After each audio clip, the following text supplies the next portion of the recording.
Hi, my name is David Will. I'm riding for Germany for VW Equestrian.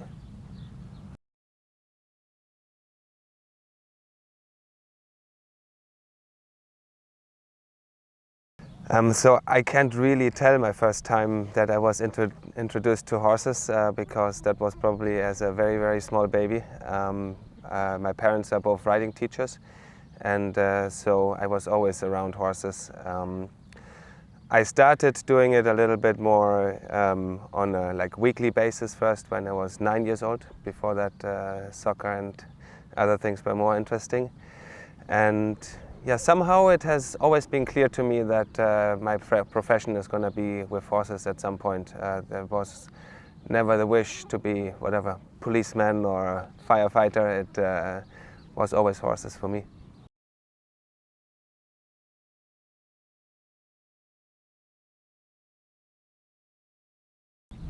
Yeah, I'd say no. For me, it all took quite long. As I said, as a 9 years old, I also started competing, and of course also somehow successful. Like in Germany, we have a quite good system. I think we start with style classes. It's not against the clock yet, and I was there also successful, but never made it into any juniors, young riders teams or anything like that. For me, everything started quite late. So like with 23, I won my first 140, and then from there I had like an unbelievable good horse. Don Cesar was his name. With him I won the first 140, and with him everything set off a little bit.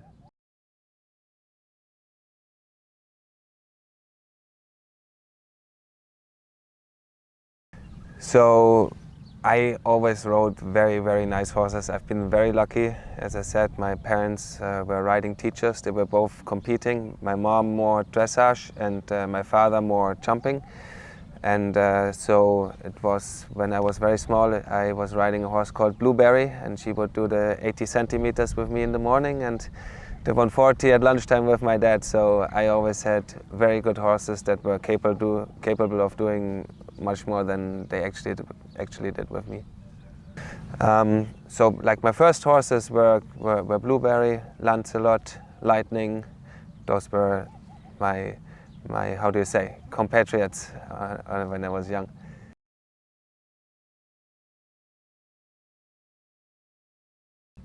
Definitely.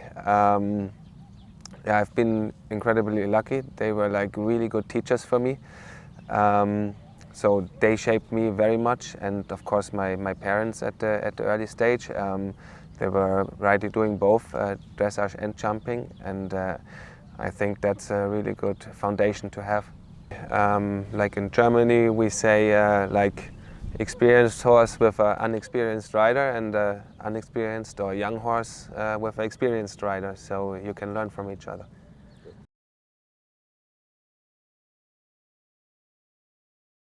So my best horse at the moment is Zephyr. He was second silver medalist at the Europeans with the team. He won the Grand Prix in Rome last year. So he's definitely my best horse at the moment.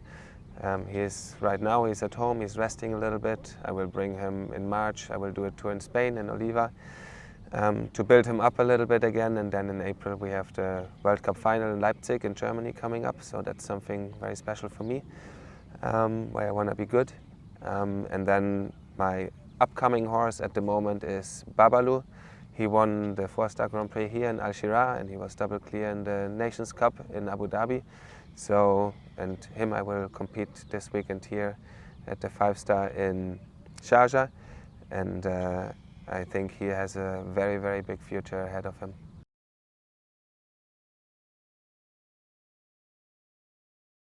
So we have a very big group of horses. We have 60 horses in general under our care. We have a very good group of riders. and then we swap the horses a little bit. We see which horse is the best for which rider at what stage. So we have a lot of like 7 and 8 years old horses coming up. Like Sophie Hinners, she's riding for Richard Vogel and me. We have our business together, and we're going together to Riva, and we're gonna bring like 8 years olds, all very, very, very promising.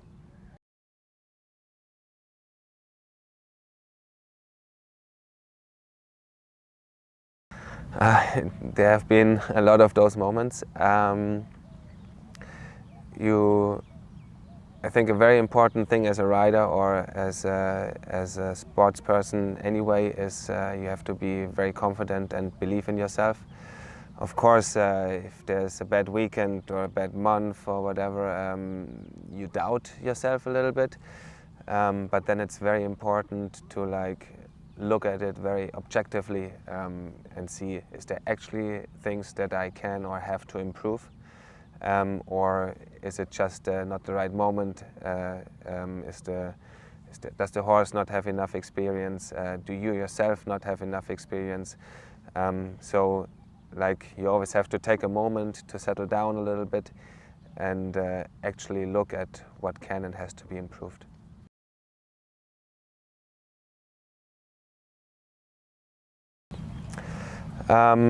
With horses there is not so much something like a routine, because every horse is different, different types, different ages and so on.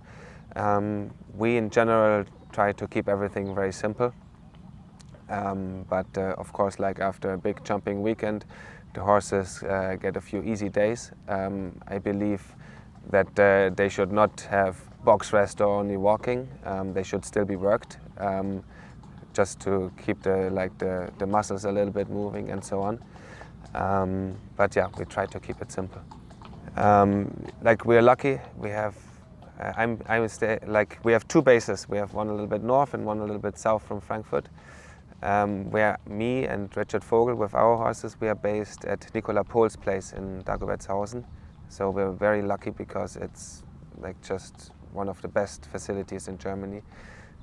We have a spa, we have water treadmill, we have fields, paddocks, grass arenas, sand arenas, big indoor.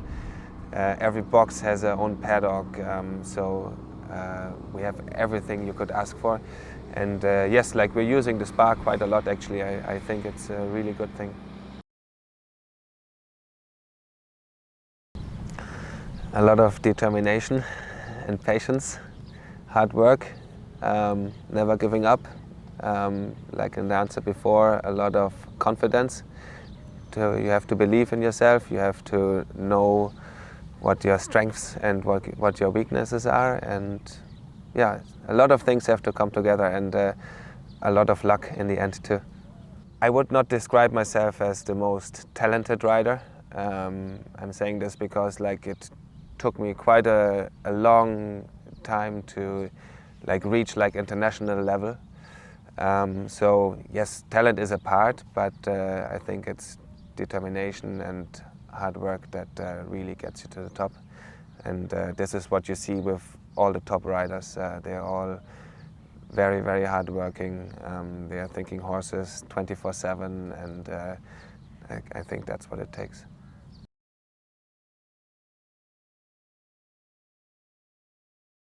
So last year I won Rome with Zephyr, so that was something very special for me, because Rome is just also a very, very famous show. It has been there since a lot of years. The most famous riders in the world of all times have won there, and now I'm on that list too, so that's very special for me.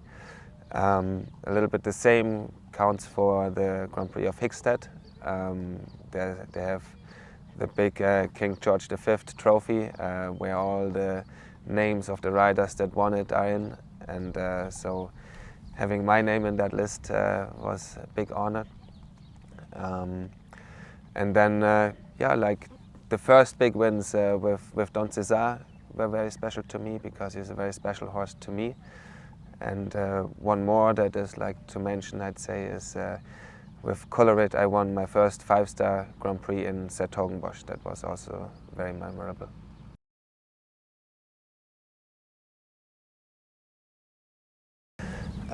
So we basically have two bases. One is a little bit north from Frankfurt in Dagobertshausen, and one a little bit south in Pfungstadt. I myself am based in Dagobertshausen. We have a very, very beautiful yard. It belongs to one of my students, Nicola Pohl, and her family. And we're very fortunate to be there because it's one of the best places in Germany. We have everything you could ask for. The horses have the very best life there. Every box has its own paddock. We have fields. Simply everything. And yes, we are offering trainings for students. We are not so much offering single lessons because we believe only with a little bit a long-term program you can actually make a difference and improve a lot of things.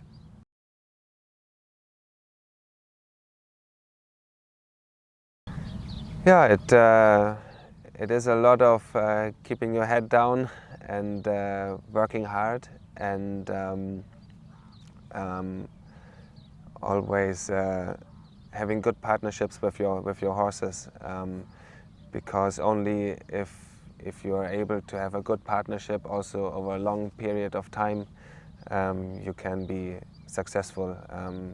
That's like I look up very much to many of the German riders, or there's many riders I look up to, but one to mention would be, for example, Markus Ehning. All his horses he has for a lot of years. They compete successfully until they're like 16, 17, 18 years old. And most of them, when they are retired, they are still like at the top of their game. So I personally admire that very much.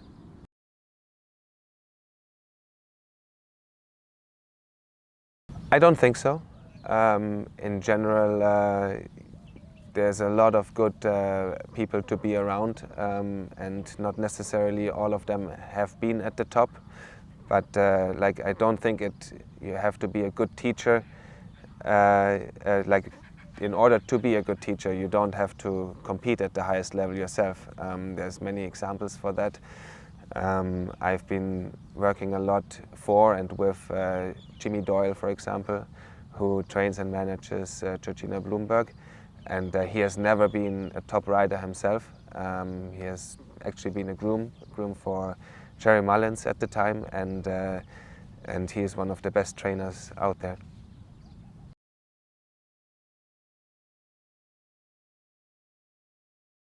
So like a big difference in my career has been made through the Pohl family.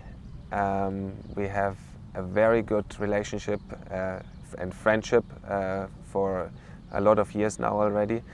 I'm training Nicola Pohl, but also with the whole family I have a great relationship, and we have a lot of support through them. We are able to be at their place, which helps a lot, because it simply improves us and our horses a lot, because everybody is happy and working their best. So this has been a very big change for a positive change in my riding life. So Germany is like a horse nation since many, many, many years. So it is not something that you build over 5 years, you know. We have been like good at show jumping for 100 years. So like that's like every generation builds on top of the last generation. Like that's, for example, like just for me personally, one of my biggest advantages that my parents were riding teachers. In the sport, they didn't get as far as I did, but they were for sure equally as good riders. But they didn't come from a horse background, so they had to work everything from scratch. And I was already able to start where they were. So that helps, and like I think you can project that onto like a nation as well. And then of course we are all competitors, but I can go at any Grand Prix or whatever. I can go and ask Ludger Beerbaum what he thinks, what the best way to ride this and this line is, and he will give me like a very honest answer and not say, oh yeah, but you're my opponent here, I'm not going to help you. So I think that's something very important. And also of course we all meet each other almost every weekend, so there's also friendships and bonds that are made, and it's not only the sports side, it's also the personal life and also even the business side of things. We very often own horses together with other riders and work together in that way. So I think it's always a better thing together than against each other. So the big goal for this year is the WEG in Herning in Denmark. Like the short-term goal for me is the World Cup final. Then later this year the WEG. With my best horse I will try to build everything up to the WEG. And then of course at the moment I'm very fortunate. I'm quite high in the world ranking, which helps a lot getting into shows, takes a lot of stress away. And so I want to try to keep that position. I'm 16th at the moment, and maybe even improve it a little bit. So that would also be one of the goals. And then of course we have Olympics in Paris 2024, but that's like a little bit too far away to prepare for at the moment, because it's hard to say what horses you will have at the time. And of course, like, that's one of the beautiful things in our sport, but also one of the difficult things in our sport. You're not on your own, you have a partner, you have your horse, and only together with your horse you can do the big championships and big shows.